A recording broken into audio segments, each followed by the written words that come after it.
nezabudnem na jednu príhodu, ktorú mi hovoril môj drahý kamarát Janko Šolc, Slovák spod Tatier, ktorý v Prahe rozprával deťom príbeh po slovensky a ako hovoril ten príbeh, tak sa jedno z tých detí otočilo na svojho kamaráda a opýtalo sa ho, prosím ťa, nevíš, o čom to ten Ukrajinec mluví?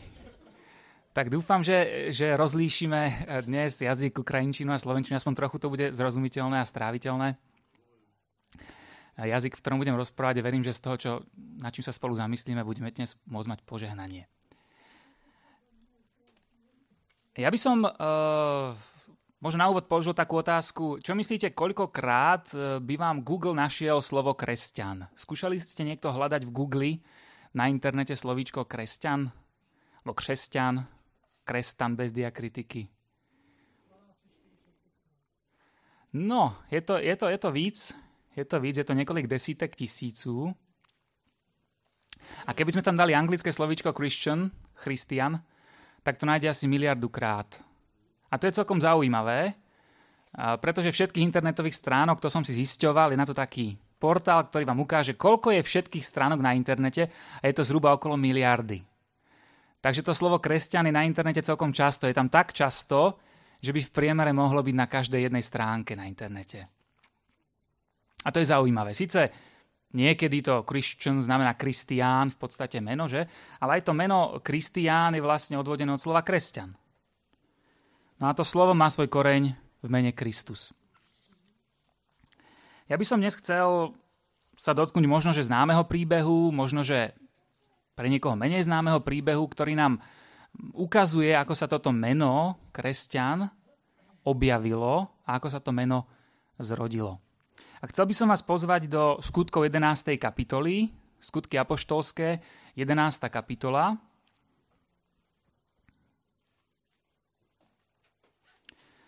A budem čítať od verša 19.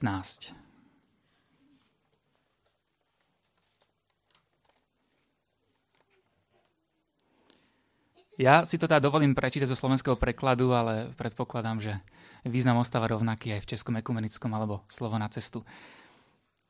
Skutky 11. kapitola, verše 19 až 25. Medzi tým tí, čo sa rozprchli pre súženie, ktoré nastalo za Štefana, prešli až do Fenície, na Cyprus a do Antiochie. No Božie slovo nehlásali nikomu, iba Židom. Niektorí z nich však boli aj Cyperčania a Cyrenčania, a tak keď prišli do Antiochie, prihovárali sa aj Grékom a ohlasovali im od Pána Ježiša.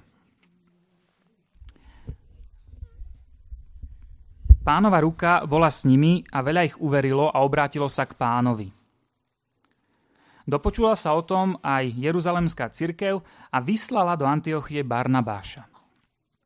Keď tam prišiel a videl Božiu milosť, zaradoval sa a povzbudzoval všetkých, aby vytrvali pri Pánovi, ako si zaumienili v srdci. Lebo to bol dobrý muž, plný Ducha Svätého a viery. K Pánovi sa pridal veľký počet ľudí. Barnabáš preto odišiel do Tarzu vyhľadať Šavla. A keď ho našiel, priviedol ho do Antiochie. Celý rok ostali v tamojšej cirkvi a učili zástupy. V Antiochii po prvý raz učeníkov nazvali kresťanmi. Takže tu máme odpoveď na otázku, ktorú sme si už možno v živote položili jedenkrát alebo viackrát, možno niekto si ju ešte nepoložil. Kde sa vlastne vzalo ono meno, ktoré nesieme? A tu odpoveďou je, že sa rodí v meste Antiochia, do ktorej sa dostávajú nasledovníci Krista kvôli súženiu a prenasledovaniu. Príbeh sa začína slovami: medzi tým tí, čo sa rozprchli pre súženie, ktoré nastalo za Štefana alebo Štepána, prešli do Fenície, na Cyprus a až do Antiochie. Veriaci v Ježiša utekajú, lebo je tu prenasledovanie. Prenasledovanie, ktoré nastalo za Štepána.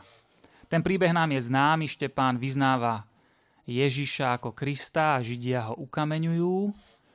Saul, Šavol alebo Pavol im v tom v podstate nepriamo pomáha a stráži im odev. O tom ukameňovaní Štefana čítame o pár kapitol skôr a tam sa hovorí, že krátko na to, ako bol Štepán ukameňovaný, tak sa mnohí veriaci v Ježiša, mnohí učeníci rozprchli do krajín Judska a Samárie. Všetci okrem apoštolov utiekli do Judska a Samárie. No a o pár kapitol neskôr sa dozvieme, že nie len do Judska a do Samárie, ale že utekajú ďalej. A v tej 11. kapitole sme čítali, že išli na Cyprus, do Fenície a až do Antiochie. Ako sa asi mohli cítiť? Kresťania, ktorí hlásajú Ježiša, ktorí narazili na tvrdý odpor svojich židovských bratov, ktorí s tým nesúhlasia. Niektorí utekajú po Judsku, z Jeruzalema preč, možno asi ako utekať z Prahy do Brna, z hlavného mesta do iných končín, ríše. Možno tie vzťahy medzi tými mestami nie sú vždy ideálne. Nezabudnem na myšlienku zo show Jana Krause, kde jeden brněnský host povedal, že o Pražácich se v Brně říká, že jsou na myšlení. A Jan Kraus sa ho pýtal, a víte, co se říká o Brňácích v Praze? Nic. Takže tie vzťahy môžu niekedy iskryť, ale v podstate ste stále medzi svojimi. Sú to všetko Česi, sú to všetko ľudia zhruba vašej mentality a vašej kultúry. Niektorí utekajú do Samárie, čo už bolo drsnejšie. V Samárii bolo také položidovstvo, Samaritáni nepoužívali celý starý zákon, čítali iba knihy Mojžišové. Medzi nimi a Židmi bola trošku nevraživosť a idú do kultúry, ktorá už je trošku cudzia.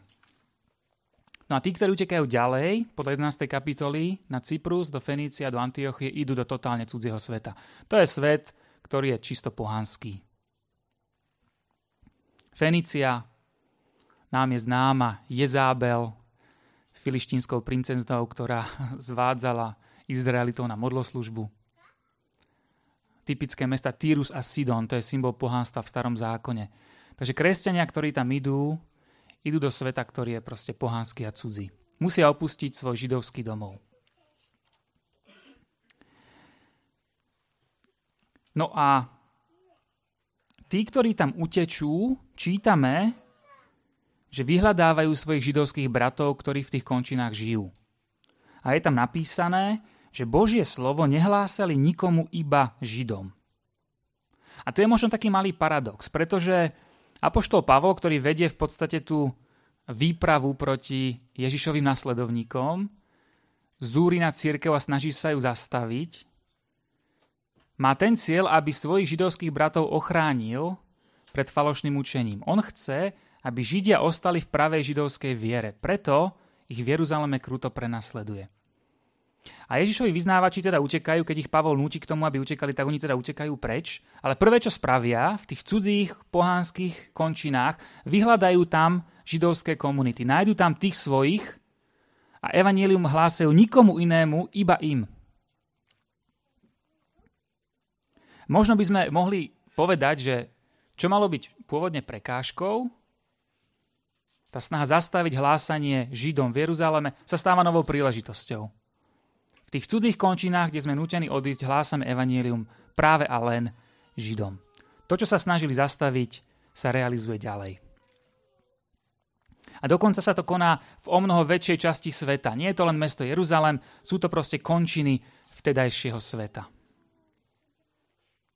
Ja verím, že viacerí starší ľudia by vedeli rozprávať, aké to je žiť v tvrdom režime, žiť za dôb neslobody. Najmä v 50. rokoch, ktorí si pamätajú možno, že normalizácia, ja neviem, ja som to nezažil, potom v 70. bola podobná, keď náboženstvo bolo nepopulárne a všetci, čo chceli hlásať evanjelium, v podstate mali problémy. Ja v podstate si pamätám tak možno koniec 80. rokov ako malé dieťa. Ja som náboženské prenasledovanie vo svojom živote nezažil. Možno jedna jediná epizóda sa mi stala, keď som mal asi 5 rokov.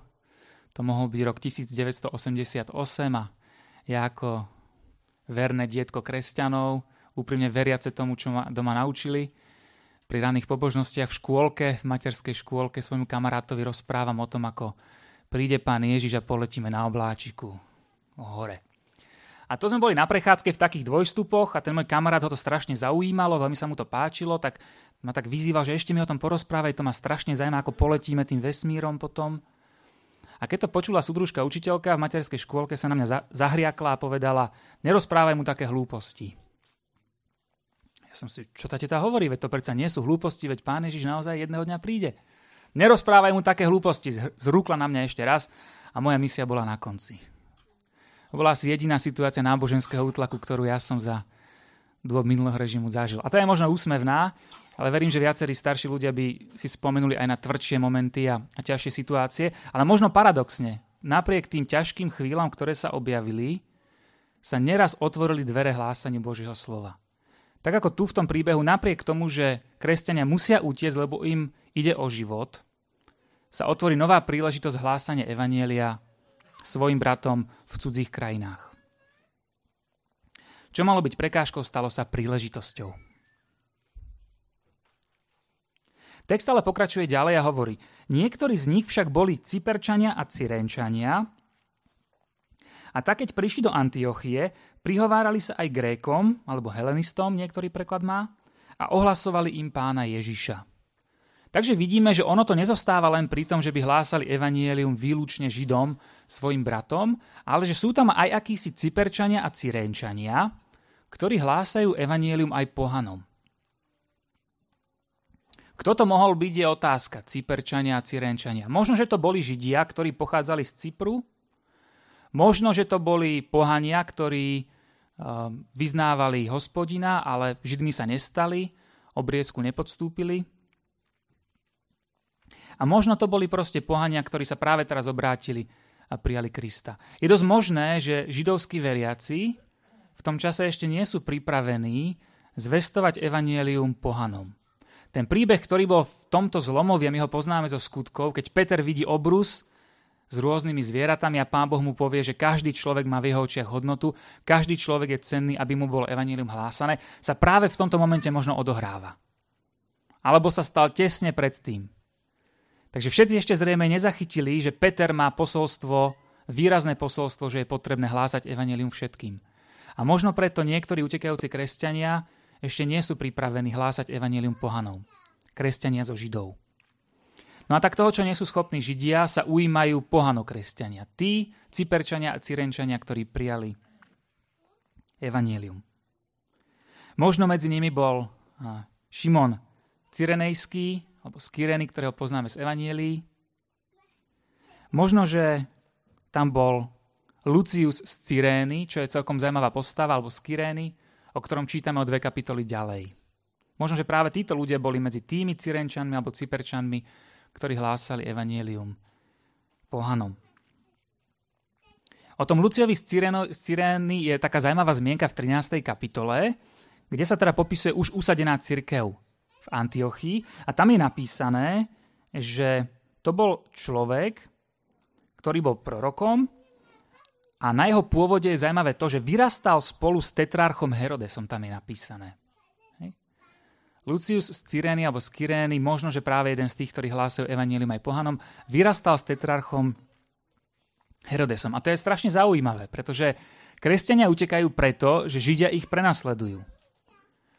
A jeden z kamarátov z detstva, vodcu tohto národa, v podstate, ktorý ich prenasleduje, sa osobne angažuje do misijnej práce. Je to určitý paradox. A možno, že to nebol iba nejaký kamarát z detstva, možno to neboli 2 deti, ktoré spolu vyrastali, alebo ako niektoré preklady majú, ktoré boli spolu odkojené, ale možno, že to bol dokonca kráľovský dôverník.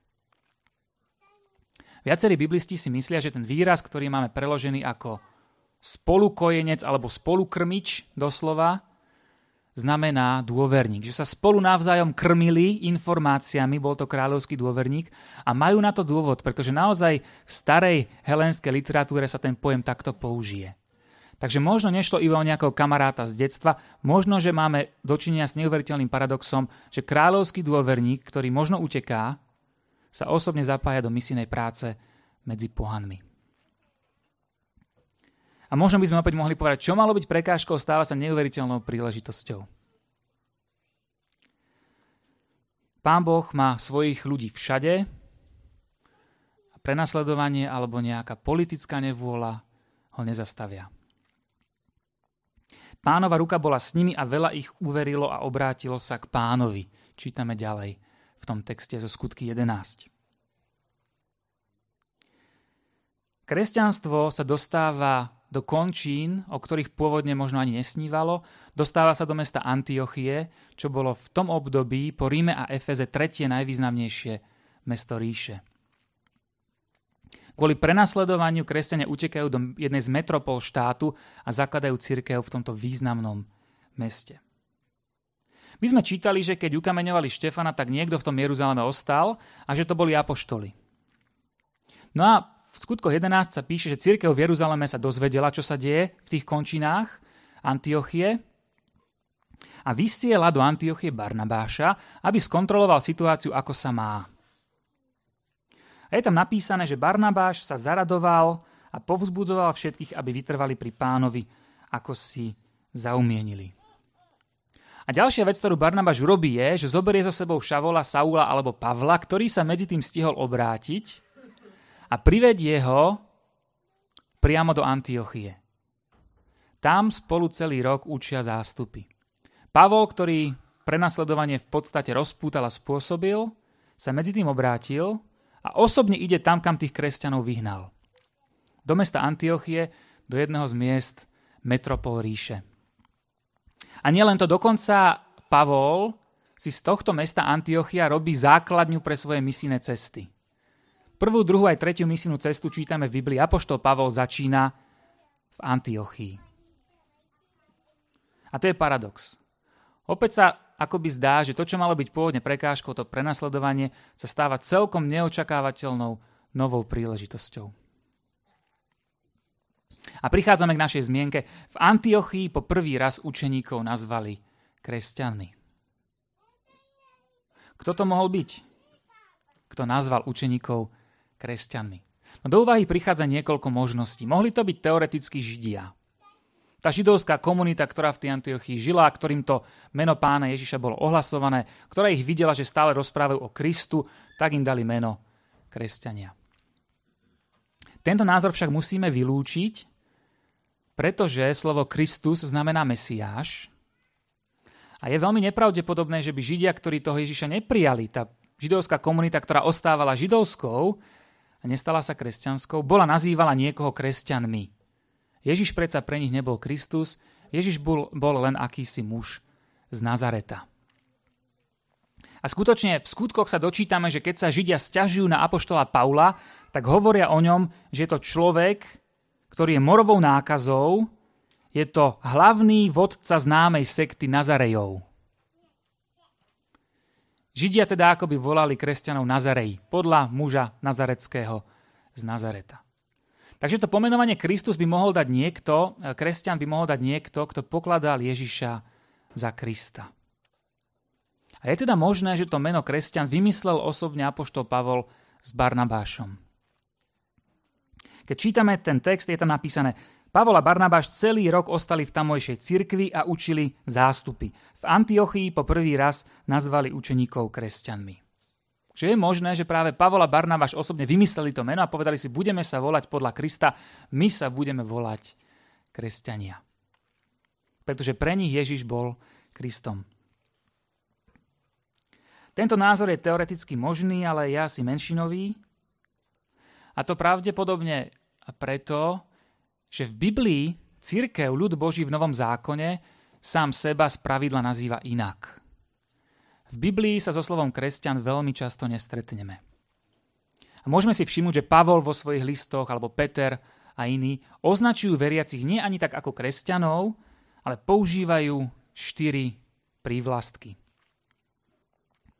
Hovoria o tzv. Učeníkoch, hovoria o veriacich, hovoria o svätých a hovoria o bratoch. Novozákonná cirkev akoby spravidla namiesto slova kresťan používala slovo veriaci, učeník, svätý a brat.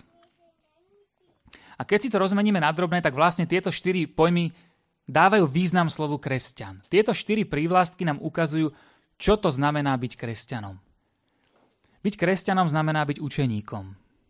Učeník je niekto, kto nasleduje vzor svojho majstra, kto sa nadcholí hodnotami a kráča za ním. Veriaci je človek, ktorý verí. Verí v niečo, čo nevidí. Verí v to, že jeho majster ho vedie, aj keď už tu fyzicky na zemi nie je prítomný. Svätý je ten, kto patrí Pánu Bohu, ten, kto je si vedomý toho, že jeho identita je v Bohu, ten, kto možno nie je dokonalý, ale vie, či je. No a bratia, to bolo 4. označenie pre novozákonnú cirkev, bratom je ten, kto je si vedomý toho, že žije v rodine, žije v nejakom spoločenstve, že nie je izolovaný a nie je sám. A tak možno Biblia nám tu naznačuje, že keď vzťahujeme na seba meno kresťan, tak nepriamo na seba vzťahujeme tieto 4 vlastnosti. Sme učeníci, sme veriaci, sme svätí a zároveň sme bratia a sestry. To samotné slovo kresťan, ktoré sa rodí v Antiochii, sa v Biblii nachádza len 3-krát. Okrem tohto nášho príbehu nájdeme slovíčko kresťan len na 2 ďalších miestach. Viacerí si myslia, že to pomenovanie kresťan vzišlo od pohanov, proste tých Grékov, tých, ktorí tam žili, tých domácich, a malo možno trošku posmešný nádych. Údajne boli to práve Antiochejčania, ktorí strašne radi dávali prezývky alebo nejaké pomenovania. Hej. A je dosť možné, že to slovíčko kresťan dali ako takú ironickú nálepku. Možno niečo podobné ako slovo protestant. To bola v podstate pôvodne trošku ironická nálepka, ktorá vyšla z toho, že Luther a jeho kamaráti protestovali proti nespravodlivosti, ktorá sa diala na jednom cirkevnom sneme. Oni proste protestovali, tak dostali názov protestant a dnes sa aj my k tomuto menu hlásime. Možno podobne posmešné ako slovo metodista. Ellen Whiteová bola pôvodne metodistka. Slovo metodista bolo tiež posmešné. To bolo proste označenie, ktoré dali ľudia okolo Johnovi Wesleymu a jeho kamarátom, lebo tí sa snažili žiť dôsledne podľa kresťanskej metódy. Hej. Tak im dali posmešný názov metodisti. A pravdepodobne podobne sa rodí aj to meno kresťan, ktoré je posmešné. Druhá pasáž, kde v Biblii sa slovíčko kresťan objaví, je rozhovor medzi Agripom a apoštolom Pavlom. A Agripa Pavlovi hovorí toto. Čoskoro by si ma bol presvedčil a stal by som sa kresťanom. A pomerne zaujímavá je Pavlova reakcia. Ako na to Pavol zareaguje? Pamätáte si, ako na to zareaguje Pavol? Čo povie? Áno, chcel by som, aby si sa stal kresťanom. Povie to? Skoro. Pavol povie, želal by som si od Boha, aby si sa nielen ty, ale aj všetci ostatní, ktorí ma dnes počúvajú, skôr alebo neskôr stali takými, ako som ja, okrem týchto pút. Apoštol Pavol si do úst slovo kresťan nevezme. On ho po Agripovi nezopakuje. Je teda možné, že to slovo je posmešné. Že keď Agripa hovorí, čoskoro by som sa aj ja bol stal kresťanom, je v tom vlastne určitý posmech. Ale nevieme to s istotou, možno, že nie. To tretie a posledné miesto v Biblii, kde nájdeme slovíčko kresťan, sa nachádza v 1. liste Petrovom. Apoštol Peter vo svojom 1. liste v 4. kapitole 16. verši hovorí toto. 1. Petrova 4.16. Ak však niekto trpí ako kresťan, nech sa nehanbí, ale nech oslavuje Boha za toto meno. A viacerí v tomto vidia signál, že meno, ktoré bolo pôvodne kresťanom dané ako posmešná nálepka, podobne ako protestant, evanielikom, metodistom, slovo kresťan pôvodne sa zrodilo posmešne, ale oni ho prijali. Tak ako evanielici a všetci ďalší po nich prijali slovo protestant.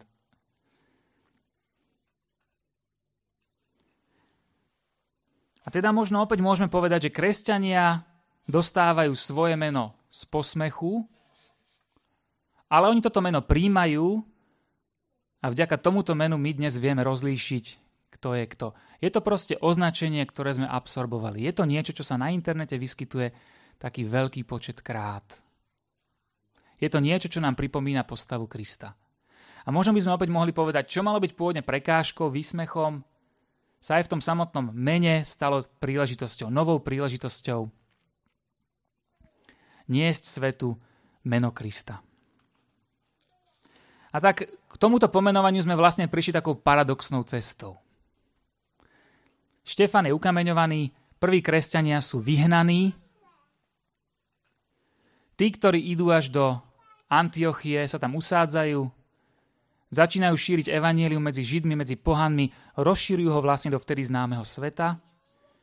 Časom za nimi prichádza osobne apoštol Pavel, ktorý ich tam v podstate vyhnal a celý ten kolotoč roztočil, alebo na ňom mal aspoň nemalý podiel. V tomto meste dostávajú meno, ktoré je posmeškom, ale to meno zdá sa pokorne a s hrdosťou príjmajú. Čo má byť prekážkou, čo má byť problémom, stáva sa novou príležitosťou. A možno v našich životoch je to podobne. Prichádzajú do našich životov prekážky, problémy, veci, ktoré sú pre nás možno až existenčne ohrozujúce. Ale Biblia je plná príbehov a toto je jeden z nich, ktorý akoby naznačuje, že to, čo sa nám zdá ako prekážka, môže Pán Boh premeniť na novú a unikátnu príležitosť. A tak, keď nosím meno kresťan, Kristovec, pripomína mi to, že verím v Pána, ktorý aj problémy a ťažkosti v mojom živote dokáže premeniť na príležitosť. Amen.